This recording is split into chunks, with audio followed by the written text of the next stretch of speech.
আসসালামু আলাইকুম। আজকে আমি পানির মতো সহজ একটি জামা কাটিং করে দেখাবো। তার জন্য আমি এখানে 23 ইঞ্চি কাপড় নিয়েছি। কাপড়টা লম্বা পুরোপুরি দেখা যায়নি। 23 ইঞ্চি কাপড়কে আমি প্রথমে 2 ভাঁজ, তারপরে এভাবে 4 ভাঁজ করে নেব। এই জামাটা আমি 1 বছরের বাবুর জন্য কাটিং করব। তার জন্য এখানে আমি 7 ইঞ্চি কাপড় নিয়েছি 4 ভাঁজ করে।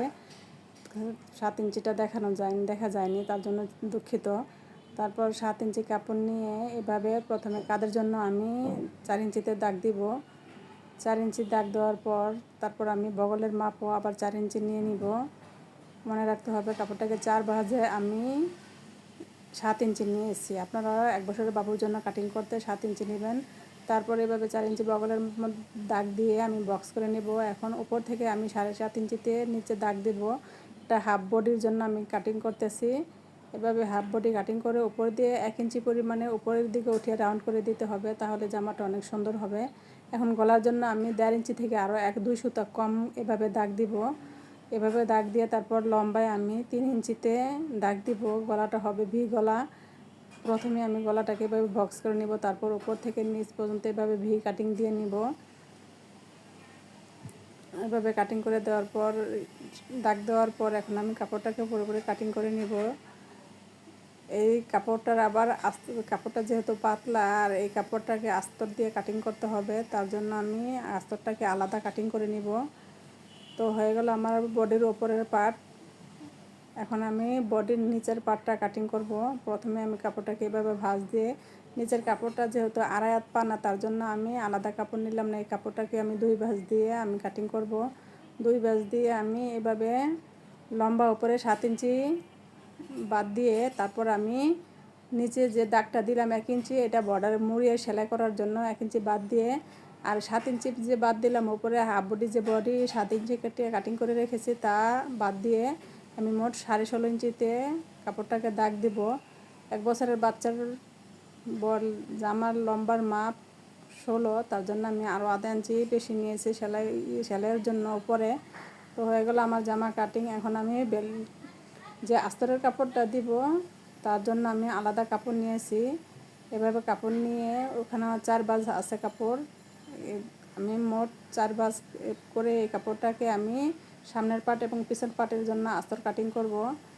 এভাবে আস্তরের জন্য আর মাপ নিতে হবে না, উপরের একটা পার্ট উপরে ফেলে তারপর আস্তরের কাপড়টাকে কাটিং করতে পারেন। এভাবে কাটিং করার পর আমি এখন বেল্টের কাপড়টা কাটিং করব।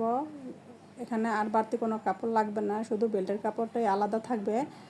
2 পার্ট, উপরের পার্ট আর নিচের পার্ট, আর শুধু বেল্টের কাপড়। এভাবে কাপড়টাকে এভাবে ভাঁজ দিয়ে আমি আরও একটা ভাঁজ দিয়ে 2টি বেল্ট কাটিং করব। এখানে এভাবে দাগ দিয়ে এখন সোজা করে নেব। সেলাই করার সময় আমি কোনা করে তারপর সেলাই করব।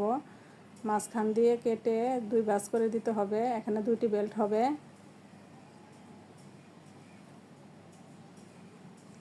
এই কাপড়টা কাটিং করতে বাড়তি কোনো আর ঝামেলা নেই। মোট 3 পার্ট কাপড় কাটিং করার লাগে। এখন আমি 1 পার্ট জামার কাপড়, আরেক পার্ট আস্তরের কাপড় এভাবে নিয়ে জামার সোজা সাইড মাঝখানে দিয়ে আস্তরের কাপড় উপরের দিকে দিয়ে প্রথমে আমি বগলের সাইড সেলাই করব। বগলের সাইড আর গলা সেলাই করব। 2টি পার্টেরই এমন একইভাবে সেলাই করতে হবে। এভাবে সুন্দর করে ভাঁজ দিয়ে তারপর সেলাইটা করতে হবে, কোনো দিকে যাতে বেশি আর কম না থাকে। এভাবে সেলাই করতে হবে। হাতার উপর দিয়ে ফাঁকা রাখতে হবে। আমি ফাঁকা দিয়ে আবার আমি 2 পার্ট জয়েন্ট করব, তার জন্য আমি উপরের পার্ট দোনো সাইডেরই ফাঁকা রেখেছি। এভাবে তারপর গলাটা দিয়ে আবার আরেক বগলের সাইড সেলাই করতে হবে। একই নিয়মে 2টি সাইডই সেলাই করতে হবে।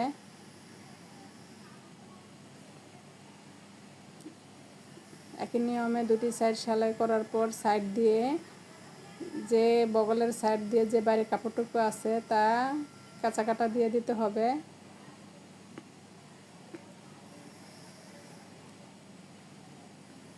তারপর আবার গলাটাকে এভাবে ধরে উপরের পাট আর নিচের পাট যাতে সমান থাকে। আর মনে রাখবেন যে 2টি পাটেরই সোজা সাইড মাঝখানে থাকবে আর উল্টা সাইড বাহিরের দিকে থাকবে।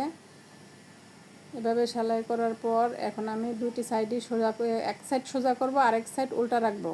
মনে রাখতে হবে এক সাইড সোজা রাখবো, সোজা করব, আর এক সাইড আমি উল্টা করব। আর কাপড়টা উল্টানোর সময় এভাবে কাঁচা কাটা দিয়ে নিতে হবে, তাহলে আর কোনো দিক দিয়ে মুচড়িয়ে থাকবে না, সুন্দর মতো ফিনিশিং ভালো আসবে। এভাবে একটি পার্ট আমি সোজা করে তারপর অপর পার্টটির মাঝখান দিয়ে আমি মাঝখানে সোজা সাইডটা রেখে তারপর আমি অপর পাশটা উল্টাবো। এভাবে সুন্দর করে সোজা করে আমি এখন আরও এক পাশ যে আছে ওটাকেও সুন্দর করে কেঁচা কাটা দিয়ে তারপর মাঝখানে এই পাটটা দিয়ে দিব, দিয়ে উপরের কাঁধ আমি জয়েন্ট করে নিব। তারপর উপর দিয়ে আর কাঁচা কাপড় বের হয়ে থাকবে না। এভাবে দুটি সাইডের উল্টা সাইড উপরের দিকে থাকবে আর সোজা সাইড নিচের দিকে থাকবে, দিয়ে সুন্দর করে সমান করে নিতে হবে যাতে কোনো দিক দিয়ে ঘুষিয়ে না থাকে। এভাবে জয়েন্টটা দিলে জয়েন্টটা ফিনিশিংটা ভালো আসে, উপর দিয়ে কোনো কাঁচা কাপড় দেখা যায় না। আপনারা চাইলে কাঁচাভাবেও দিতে পারেন, কিন্তু এই নিয়মে দিলে অনেক সুন্দর হয়, ফিনিশিংটাও ভালো আসে। দুটি সাইডই আমি এভাবে সেলাই করে নিব। এখানে দুটি করে সেলাই দিতে হবে।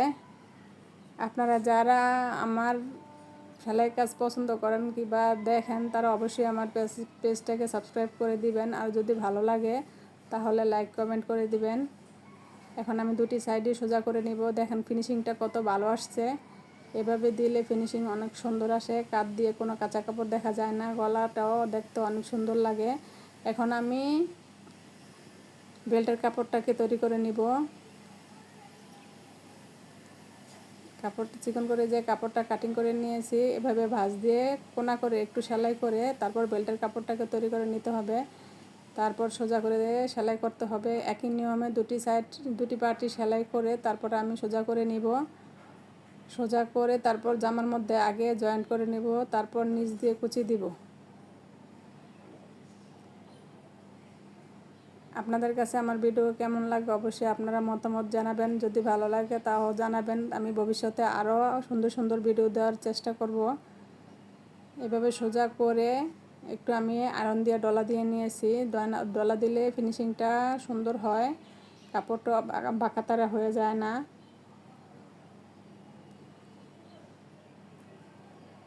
একই নিয়মে দুটি বেল্টই উল্টিয়ে নিতে হবে। দুটি বেল্টই আমি এভাবে উল্টিয়ে নিলাম। এখন আমি প্রথমে এক সাইডেই এক পার্টি আমি দুটি বেল্ট এভাবে জয়েন্ট করে নিব।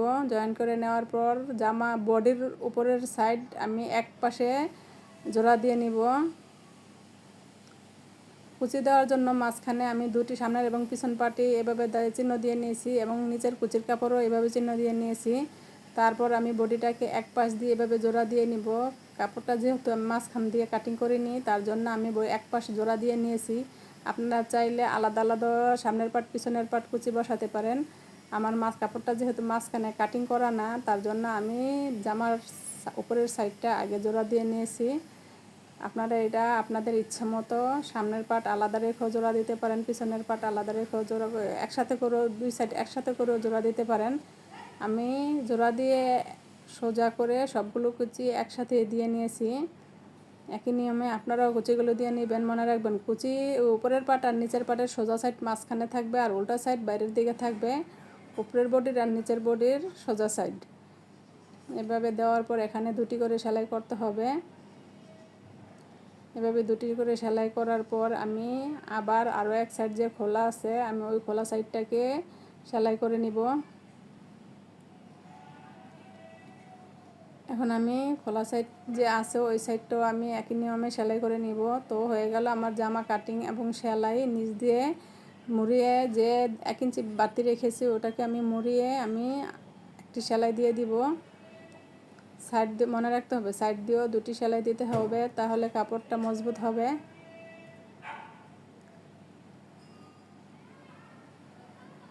এই জামাটা কাটিং এবং সেলাই করতে খুবই কম সময় লাগে, অনেক সহজ। জামাটা যে কেউ দেখলে একবার দেখলেই পারবে, কোনো ঝামেলা নেই এই জামাটা তৈরি করতে।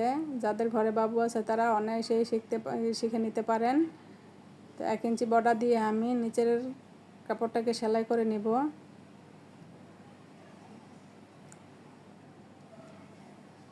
আপনাদের কাছে আমার কাটিং এবং সেলাই ভিডিও কেমন লাগে তা অবশ্যই আপনারা কমেন্টের মাধ্যমে মতামত জানাবেন। আর যদি ভালো লাগে তাও জানাবেন, আমি ভবিষ্যতে আরও সুন্দর সুন্দর ভিডিও নিয়ে আপনাদের মাঝে হাজির হব। কম কাপড়ের মধ্যে আমার জামাটা কেমন হয়েছে কাটিং এবং সেলাই আর